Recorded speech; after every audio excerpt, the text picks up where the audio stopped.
So this is 34b, and we're talking a little bit about the Pax Romana.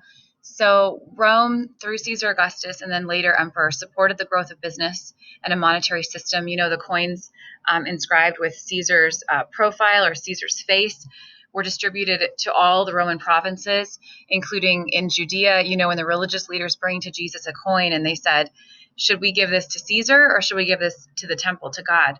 And he said, give to Caesar what is Caesar's and God what is God's. Really interesting.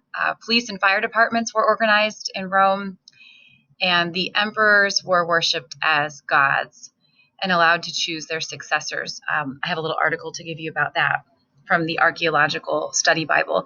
Speaking of archaeology, got some really interesting things to share. First, I want to review the veracity, the truthfulness of the biblical record. One of the earliest historical places to look for this is the numerous flood accounts in different cultures. We did talk about this earlier in the year. I want to review it again as we approach the end of this unit, that there are over 100 flood accounts in early cultures. So here are some lists of some of the cultures that in their earliest history, a great flood is the first major event in their earliest history. Fascinating. The Greeks, theirs is called the Deucalion. Some of the pre-Columbus Native American tribes have flood as very early account. Native Australians, people of ancient India, Polynesia, Tibet, Kashmir, Lithuania, and there are many more. This is just a sample list of the many, many more that there are. And you looked at the Epic of Gilgamesh from ancient Sumeria and the Babylonian account of the comprehensive flood, very close to biblical flood account on certain points. You might ask, why is this? Well, we all trace back to Noah. Our earliest big event as people that we can remember is the flood.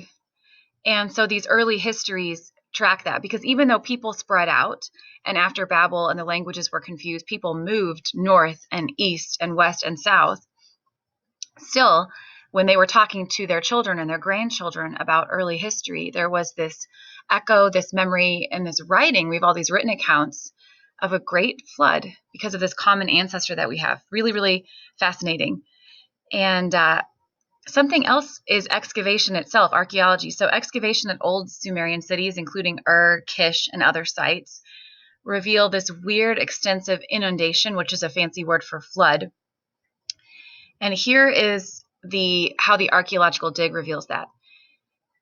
You are digging and you have these foundations of an advanced city around 2800 BC. And then beneath that, 10 feet of pure mud. And then beneath that, other artifacts. So where does all that mud come from? A sudden deluge, a sudden flood. Real adventures. The Bible is real history, real adventures. And that's some Old Testament stuff. To talk about the New Testament, I want to introduce you to Sir William Mitchell Ramsay, because we're in the Roman Empire now, and that brings us into the time of the New Testament. This guy right here is known as one of the greatest archaeologists ever to have lived.